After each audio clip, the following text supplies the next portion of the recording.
ଆଜି ଆଲୋଚନା କରିବା +3 ସେକେଣ୍ଡ ସେମିଷ୍ଟାର ମେଜର ପେପର 4ର ୟୁନିଟ୍ 4 ନିର୍ବାଚନ। ପ୍ରଥମ କ୍ଲାସରେ ନିର୍ବାଚନ କାହାକୁ କୁହାଯାଏ, ନିର୍ବାଚନର ପ୍ରକାରଭେଦ, ପରୋକ୍ଷ ନିର୍ବାଚନ, ପ୍ରତ୍ୟକ୍ଷ ନିର୍ବାଚନ ବିଷୟରେ ଆଲୋଚନା କରାଯାଇଛି। ଆଜି ଆରମ୍ଭ କରିବା ବିଭିନ୍ନ ପ୍ରକାର ପ୍ରତିନିଧିତ୍ୱ, ଭୋଟଦାନ ପାଇଁ ଯୋଗ୍ୟତା, ଆହୁରି ଅନେକ ବିଷୟକୁ। ଆରମ୍ଭ କରିବା ବିଭିନ୍ନ ପ୍ରକାର ପ୍ରତିନିଧିତ୍ୱ। ଜନସମର୍ଥନର ଭିତ୍ତିଭୂମି ଉପରେ ପ୍ରତିଷ୍ଠିତ ଓ ଜନମତ ଅନୁଯାୟୀ ପରିଚାଳିତ ଗଣତାନ୍ତ୍ରିକ ଶାସନ ବର୍ତ୍ତମାନର ପ୍ରଚଳିତ ଶାସନ ବ୍ୟବସ୍ଥାକୁ ମଧ୍ୟରେ ସର୍ବୋତ୍ତମ ଅଟେ।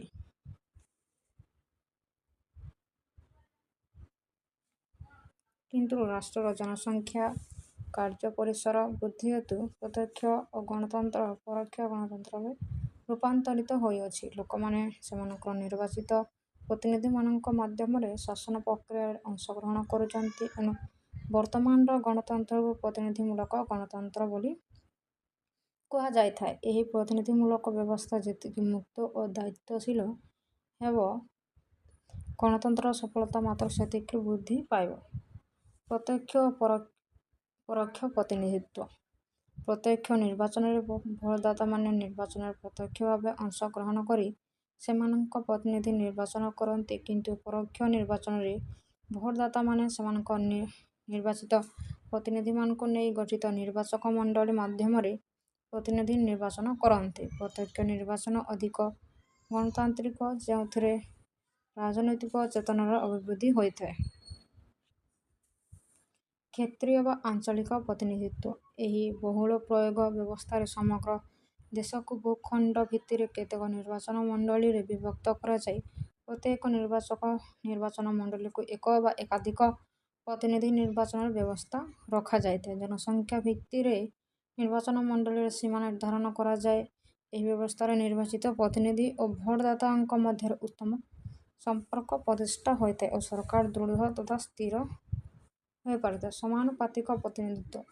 ସଂଖ୍ୟାଲଘୁ ଶ୍ରେଣୀ ଶାସନ ପ୍ରକ୍ରିୟାରେ ଉପଯୁକ୍ତ ପ୍ରତିନିଧିତ୍ୱ ପ୍ରାପ୍ତ ହେବା ଆବଶ୍ୟକ, ଅନ୍ୟଥା ଗଣତାନ୍ତ୍ରିକ ବ୍ୟବସ୍ଥା ବିଫଳ ହୋଇଥାଏ। ନିର୍ବାଚନରେ ପ୍ରାପ୍ତ ଭୋଟର ସମାନୁପାତରେ ବିଭିନ୍ନ ଗୋଷ୍ଠୀ, ଦଳ ଇତ୍ୟାଦିକୁ ପ୍ରତିନିଧିତ୍ୱ ପ୍ରଦାନ କରିବା ଏହି ପ୍ରତିନିଧିତ୍ୱ ବ୍ୟବସ୍ଥାର ଲକ୍ଷ୍ୟ ଅଟେ। ସମାନୁପାତିକ ପ୍ରତିନିଧି ଦୁଇ ଭାଗରେ ବିଭକ୍ତ, ଯଥା: ଏକକ ହସ୍ତାନ୍ତରୀୟ ଭୋଟ ପ୍ରଥା, ଦ୍ୱିତୀୟ ତାଲିକା ପଦ୍ଧତି, ଯାହା ଏହି ଅଧ୍ୟାୟରେ ଅନ୍ୟତ୍ର ବର୍ଣ୍ଣନା କରାଯାଇଛି। ବ୍ୟକ୍ତିଗତ ପ୍ରତିନିଧିତ୍ୱ। ଏହି ପଦ୍ଧତି ଅନୁସାରେ ଗୋଟିଏ ନିର୍ଦ୍ଦିଷ୍ଟ ବୃତ୍ତିର ଲୋକମାନଙ୍କୁ ନେଇ ଏକ ନିର୍ବାଚନ ମଣ୍ଡଳୀ ଗଠନ କରାଯାଏ। ସେମାନେ ତାଙ୍କର ପ୍ରତିନିଧିକୁ ନିର୍ବାଚିତ କରନ୍ତି।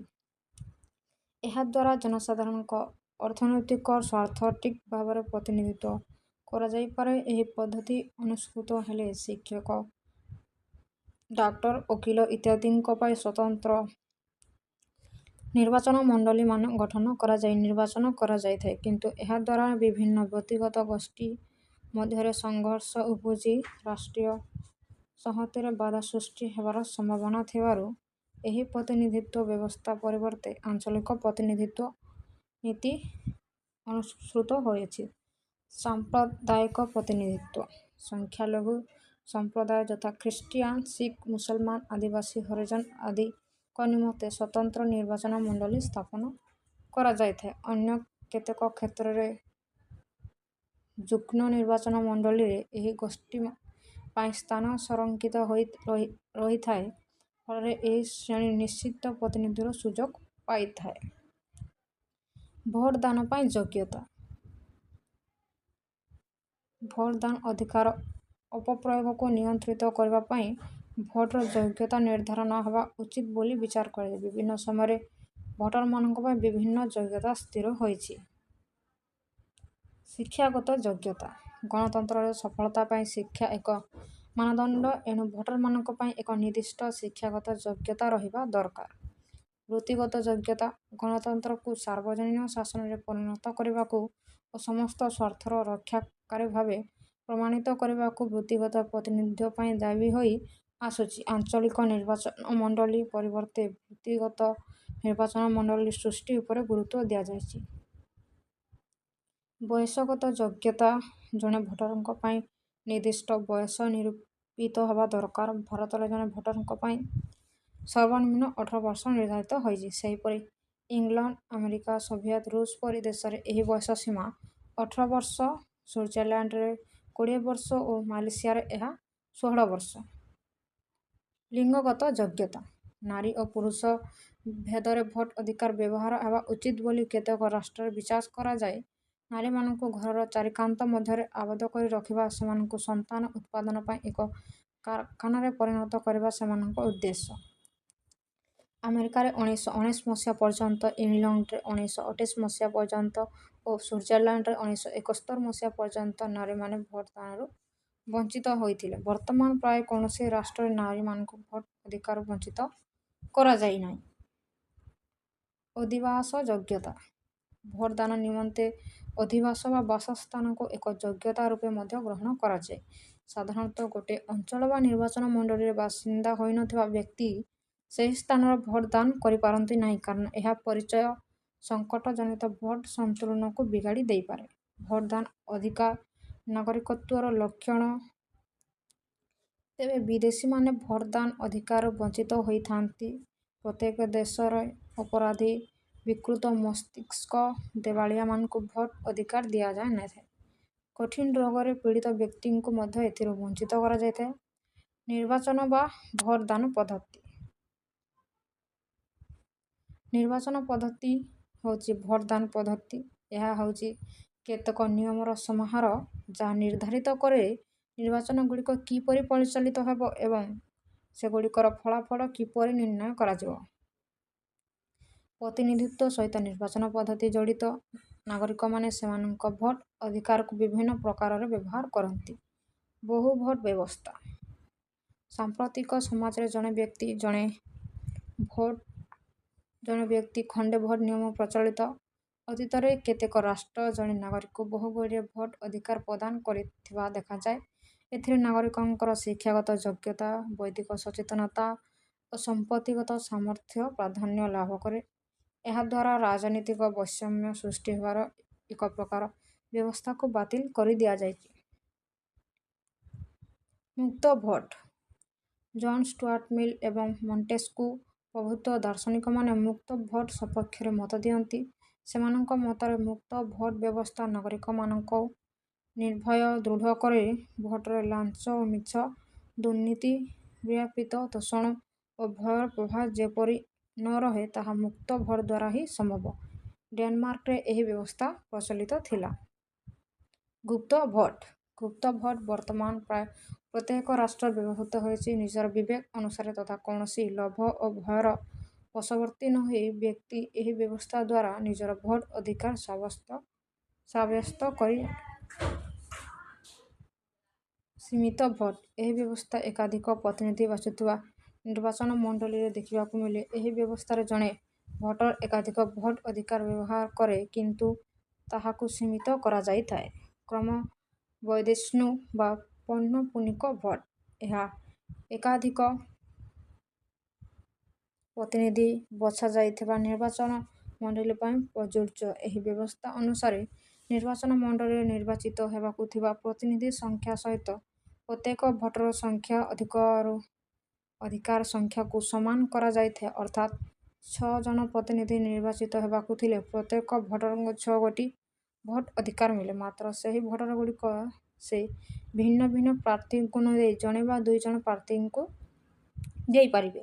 ଏହା ସଂଖ୍ୟାଲଘୁଙ୍କ ନିମନ୍ତେ ସହାୟକ ହୋଇଥାଏ। ତାପରେ ଡାକଦ୍ୱାରା ଭୋଟ। ନାଗରିକମାନେ ଭୋଟ କେନ୍ଦ୍ରକୁ ଯାଇ ବ୍ୟକ୍ତିଗତ ଭାବେ ନିଜର ଭୋଟ ଅଧିକାର ସାବ୍ୟସ୍ତ କରିବା କଥା। ନିର୍ବାଚନରେ ନିଯୁକ୍ତ ସାମରିକ ଓ ବେସାମରିକ କର୍ମଚାରୀମାନେ ତଥା ଅନ୍ୟାନ୍ୟ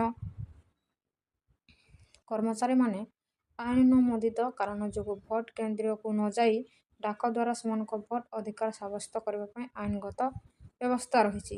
ଅନ୍ୟ ପାଇଁ ଭୋଟଦାନ।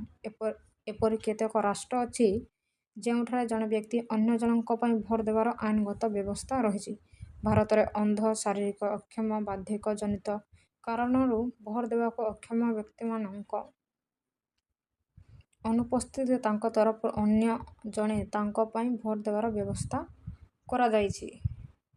ହସ୍ତାନ୍ତରଣୀୟ ଭୋଟ। ଏହି ବ୍ୟବସ୍ଥାରେ ଜଣେ ଭୋଟଦାତାଙ୍କ ଭୋଟ ତାଙ୍କ ପସନ୍ଦ କ୍ରମ ଅନୁସାରେ ଅନ୍ୟ ପ୍ରାର୍ଥୀମାନଙ୍କୁ ହସ୍ତାନ୍ତରିତ ହୋଇପାରିବ। ଅଣହସ୍ତାନ୍ତରୀୟ ଭୋଟ। ଏଥିରେ ଭୋଟଦାତା ଭୋଟ କେବଳ ଜଣେ ମାତ୍ର ପ୍ରାର୍ଥୀଙ୍କୁ ଦିଆଯାଇପାରିବ ଏବଂ ତାହା ଅନ୍ୟ ପ୍ରାର୍ଥୀଙ୍କୁ ହସ୍ତାନ୍ତର କରାଯାଇପାରିବନି। ସାର୍ବଜନୀନ ସାବାଳକ ଭୋଟ ପ୍ରଥା। ଭୋଟଦାନ ନାଗରିକଙ୍କର ଏକ ରାଜନୈତିକ ଅଧିକାର। ଯେଉଁ ଦେଶର ସମସ୍ତ ସାବାଳକ ନାଗରିକ ଏକ ନିର୍ଦ୍ଦିଷ୍ଟ ବୟସର ଊର୍ଦ୍ଧ୍ୱ ତଥା ଜାତି, ଧର୍ମ, ବର୍ଣ୍ଣ, ଲିଙ୍ଗ, ସମ୍ପତ୍ତି ଓ ଶିକ୍ଷାଗତ ଯୋଗ୍ୟତା ନିର୍ବିଶେଷରେ ଭୋଟ ଦେବାର ଅଧିକାର ପାଇଥାନ୍ତି, ତାହାକୁ ସାର୍ବଜନୀନ ସାବାଳିକ ଭୋଟଦାନ ପଦ୍ଧତି କୁହାଯାଏ। କାହାକୁ ସାର୍ବଜନୀନ ସାବାଳିକ ଭୋଟଦାନ ପଦ୍ଧତି କୁହାଯାଏ?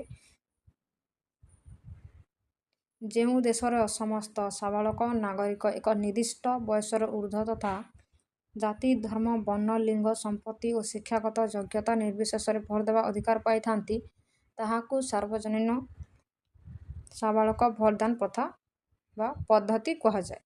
ଭାରତରେ ତଥା ପୃଥିବୀର ଅନେକ ରାଷ୍ଟ୍ରରେ ସାର୍ବଜନୀନ ସାବାଳିକ ଭୋଟଦାନ ପଦ୍ଧତି ପ୍ରଚଳନ ହୋଇଛି। ଗୋଟିଏ ଲୋକର ଗୋଟିଏ ଭୋଟ ନୀତି ଉପରେ ସାର୍ବଜନୀନ ସାବାଳିକ ଭୋଟଦାନ ପଦ୍ଧତି ଆଧାରିତ। ସାର୍ବଜନୀନ ସାବାଳକ ଭୋଟ ପ୍ରଥାର ସୁଗୁଣ। ପ୍ରତିନିଧିତ୍ୱକୁ ପରିବ୍ୟାପ୍ତ କରେ। ଗଣତନ୍ତ୍ରରେ ସବୁ ଲୋକଙ୍କର ସମାନ ଅଧିକାର ଥାଏ। ଗଣତାନ୍ତ୍ରିକ ରାଷ୍ଟ୍ରରେ ବ୍ୟବସ୍ଥାପିକା ଲୋକପ୍ରତିନିଧିମାନଙ୍କ ଦ୍ୱାରା ଗଠିତ ହୋଇଥାଏ। ବ୍ୟବସ୍ଥାପିକାରେ ଦେଶର ସବୁ ଶ୍ରେଣୀର ଲୋକଙ୍କର ପ୍ରତିନିଧିତ୍ୱ ନିହାତି ଆବଶ୍ୟକ।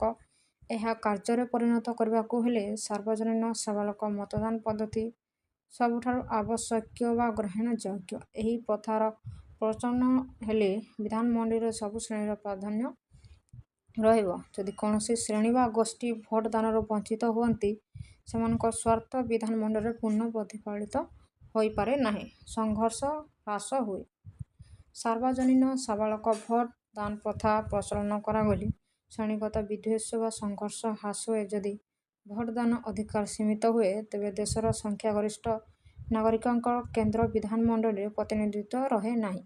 ଭୋଟଦାନ ଅଧିକାର ପାଇ ନଥିବା ବ୍ୟକ୍ତିମାନେ ନିଜକୁ ନୀଚ ମାନନ୍ତି, ସେମାନଙ୍କ ମନରେ ବିଦ୍ୱେଷ ଭାବ ଜାଗ୍ରତ ହୁଏ। କିନ୍ତୁ ସାର୍ବଜନୀନ ସାବାଳକ ଭୋଟଦାନ ପଦ୍ଧତି ପ୍ରବର୍ତ୍ତନ ହେଲେ ଏ ପ୍ରକାର ବିଦ୍ୱେଷ ହ୍ରାସ ପାଏ।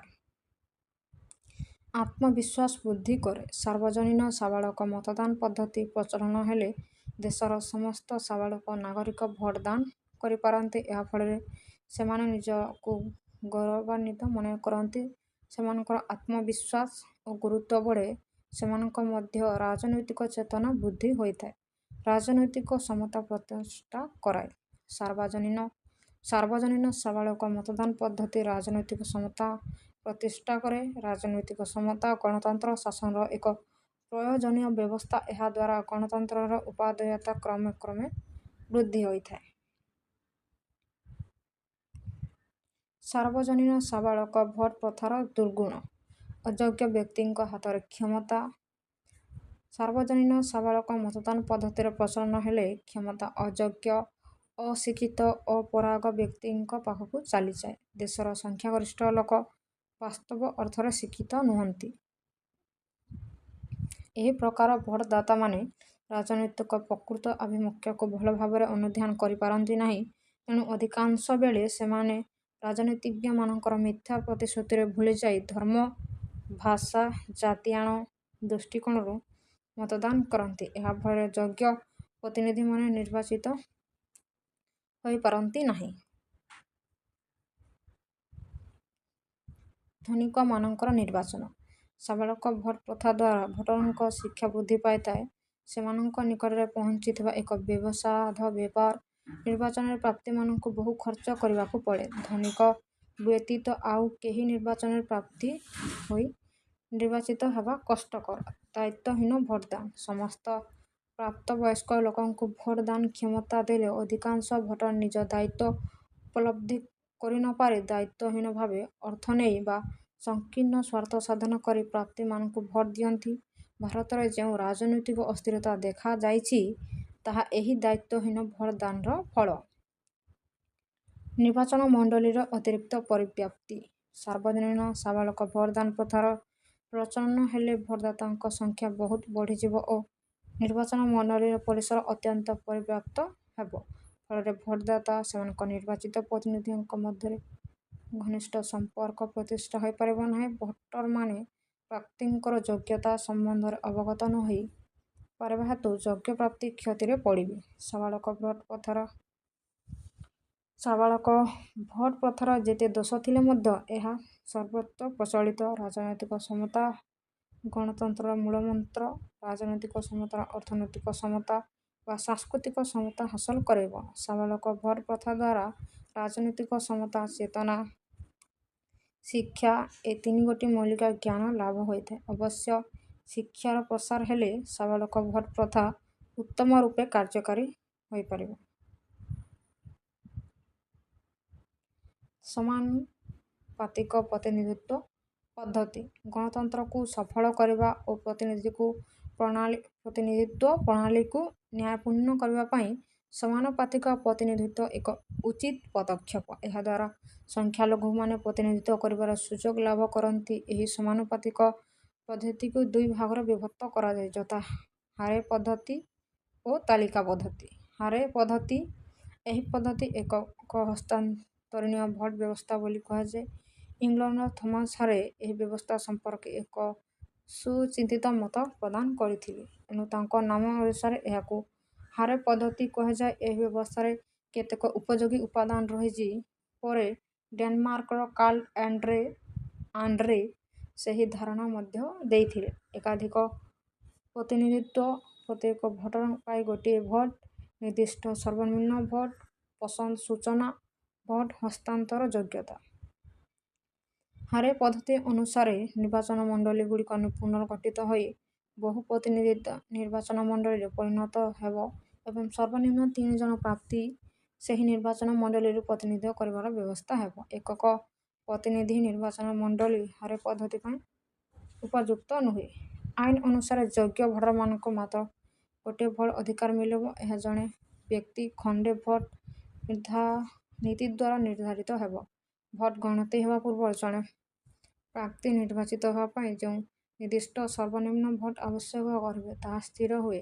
ଏହି ନିର୍ଦ୍ଦିଷ୍ଟ ସଂଖ୍ୟକ ଭୋଟ ନ ପାଇଲେ ଜଣେ ପ୍ରାର୍ଥୀ ନିର୍ବାଚିତ ହୋଇପାରିବେ ନାହିଁ। ହାରେ ଏହି ସର୍ବନିମ୍ନ ଭୋଟ ନିର୍ଦ୍ଧାରଣ ପାଇଁ ଏକ ସୂତ୍ର ବ୍ୟବହାର କରିଛନ୍ତି। ନିର୍ବାଚିତ ହେବାକୁ ହେଲେ ଏଠାରେ ଜଣେ ବ୍ୟକ୍ତି ସର୍ବନିମ୍ନ 24 ଖଣ୍ଡ ଭୋଟ ପାଇବା ଉଚିତ। ଭୋଟରମାନେ ପ୍ରାର୍ଥୀମାନଙ୍କୁ କ୍ରମାନ୍ୱୟରେ ସେମାନଙ୍କ ପସନ୍ଦ ଅନୁସାରେ ଭୋଟ ଦିଅନ୍ତି। ଏହାଦ୍ୱାରା ଭୋଟ ନଷ୍ଟ ବା ଅକାମୀ ହୋଇଯାଏ ନାହିଁ। ଭୋଟରଙ୍କୁ ପ୍ରାର୍ଥୀମାନଙ୍କ ସଂଖ୍ୟା ସହିତ ସମାନ ସଂଖ୍ୟକ ପସନ୍ଦ ମିଳିଥାଏ ଓ ଭୋଟର ନିଜ ଭୋଟ କାଗଜରେ ପ୍ରାର୍ଥୀମାନଙ୍କ ସପକ୍ଷରେ ନିଜର ପସନ୍ଦ ସୂଚିତ କରେ। ଏହି ବ୍ୟବସ୍ଥାରେ ଭୋଟକୁ ହସ୍ତାନ୍ତରଯୋଗ୍ୟ ବା ହସ୍ତାନ୍ତରଣୀୟ କରାଯାଏ। ପ୍ରଥମ ପସନ୍ଦ ଗଣତି ପରେ ଯଦି ଆବଶ୍ୟକ ସଂଖ୍ୟକ ପ୍ରତିନିଧି ନିର୍ବାଚିତ ହୋଇ ନ ପାରନ୍ତି ତେବେ ଦ୍ୱିତୀୟ ପସନ୍ଦ ଗଣତି କରାଯାଏ। ଏହି ବ୍ୟବସ୍ଥାରେ ପ୍ରଥମ ପସନ୍ଦ ଗଣତି ସମୟରେ ସବୁଠାରୁ କମ୍ ସଂଖ୍ୟକ ଭୋଟ ପାଇଥିବା ପ୍ରାର୍ଥୀଙ୍କୁ ବାଦ ଦିଆଯାଏ ଓ ତାଙ୍କ ଭୋଟର ଦ୍ୱିତୀୟ ପସନ୍ଦକୁ ଗଣାଯାଏ। ଏହି ବ୍ୟବସ୍ଥାରେ ଆବଶ୍ୟକ ସଂଖ୍ୟକ ପ୍ରତିନିଧି ନିର୍ବାଚିତ ହେବା ପର୍ଯ୍ୟନ୍ତ କ୍ରମାନ୍ୱୟରେ ପସନ୍ଦଗୁଡ଼ିକ ଗଣାଯାଏ। ଏହାଦ୍ୱାରା ସମସ୍ତ ଭୋଟରଙ୍କୁ ପ୍ରତିନିଧିତ୍ୱ ମିଳେ ଓ କାହାରି ଭୋଟ ଅକାମୀ ହୁଏ ନାହିଁ। ଏହି ପ୍ରକ୍ରିୟାରେ ପ୍ରଥମ ପସନ୍ଦରେ ନିର୍ବାଚିତ ହୋଇନଥିବା ପ୍ରାର୍ଥୀ ଦ୍ୱିତୀୟ, ତୃତୀୟ ଏପରିକି ଚତୁର୍ଥ ପସନ୍ଦ ଗଣନାରେ ବି ନିର୍ବାଚିତ ହୋଇପାରିବେ। ଭାରତର ରାଷ୍ଟ୍ରପତି ନିର୍ବାଚନ ଏହି ପ୍ରକ୍ରିୟାରେ ହୁଏ। ତାଲିକା ପଦ୍ଧତି। ହାରେ ପଦ୍ଧତି ପରେ ତାଲିକା ପଦ୍ଧତି ମଧ୍ୟ ସମାନୁପାତିକ ପ୍ରତିନିଧିତ୍ୱର ଏକ ପ୍ରଣାଳୀ। ଏହି ବ୍ୟବସ୍ଥାରେ କେତେଗୁଡ଼ିଏ ଉପଯୋଗୀ ଉପାଦାନ ରହିଛି। ବହୁ ପ୍ରତିନିଧି ନିର୍ବାଚନ ମଣ୍ଡଳୀ, ରାଜନୀତିକ ଦଳୀୟ ପ୍ରାପ୍ତି, ଭୋଟରମାନେ ବ୍ୟକ୍ତି ପରିବର୍ତ୍ତେ ଦଳକୁ ଭୋଟ ଦେବା, ଦଳର ଭୋଟ ଅନୁପାତରେ ପ୍ରାର୍ଥୀ ନିର୍ବାଚିତ ହେବା। ତାଲିକା ପଦ୍ଧତିରେ ନିର୍ବାଚନ ମଣ୍ଡଳୀରୁ ନିର୍ବାଚିତ ପ୍ରତିନିଧି ସଂଖ୍ୟା ସହିତ ସମାନ ସଂଖ୍ୟାର ପ୍ରାର୍ଥୀ ତାଲିକା ରାଜନୈତିକ ଦଳମାନେ ଦିଅନ୍ତି। ଅର୍ଥାତ୍ 4 ଜଣ ପ୍ରତିନିଧି ନିର୍ବାଚିତ ହେବାକୁ ଥିଲେ ପ୍ରତ୍ୟେକ ଦଳର ପ୍ରାର୍ଥୀ ତାଲିକାରେ 4 ଜଣଙ୍କର ନାମ ରହେ। ତାଲିକା ପଦ୍ଧତିରେ ସ୍ୱାଧୀନ ପ୍ରାର୍ଥୀଙ୍କ ପାଇଁ ସ୍ଥାନ ଥାଏ। କେବଳ ସ୍ୱୀକୃତିପ୍ରାପ୍ତ ରାଜନୈତିକ ଦଳ ଏହି ନିର୍ବାଚନରେ ଅଂଶଗ୍ରହଣ କରନ୍ତି। ଏହି ବ୍ୟବସ୍ଥା ରାଜନୈତିକ ଦଳ ଉପରେ ପର୍ଯ୍ୟବସତି ଏହି ପଦ୍ଧତିରେ ଭୋଟରମାନେ ପ୍ରାର୍ଥୀମାନଙ୍କ ସହ ସମ୍ପୃକ୍ତ ନୁହନ୍ତି। ସେମାନେ କେବଳ ଦଳକୁ ଚିହ୍ନନ୍ତି ଓ ଦଳକୁ ଭୋଟ ଦିଅନ୍ତି। ବ୍ୟକ୍ତିବିଶେଷକୁ ଭୋଟ ଦେବା ପ୍ରଥା ଏଠାରେ ପ୍ରଚଳିତ ନୁହେଁ। ଅବଶ୍ୟ ଦୁଇ ପ୍ରକାର ତାଲିକା ମଧ୍ୟ କରାଯାଇପାରେ।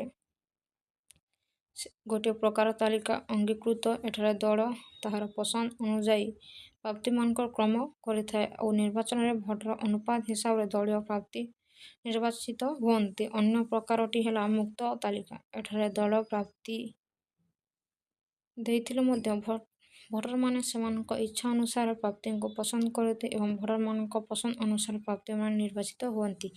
ତାଲିକା ପଦ୍ଧତି ରାଜନୀତିକ ଦଳୀୟ ପ୍ରାଧାନ୍ୟ ଦେଇଥିବାରୁ ଯେଉଁ ଦଳ ଯେଉଁ ଅନୁପାତରେ ଭୋଟ ପାଏ ସେହି ଦଳରୁ ସେହି ଅନୁପାତରେ ପ୍ରାର୍ଥୀ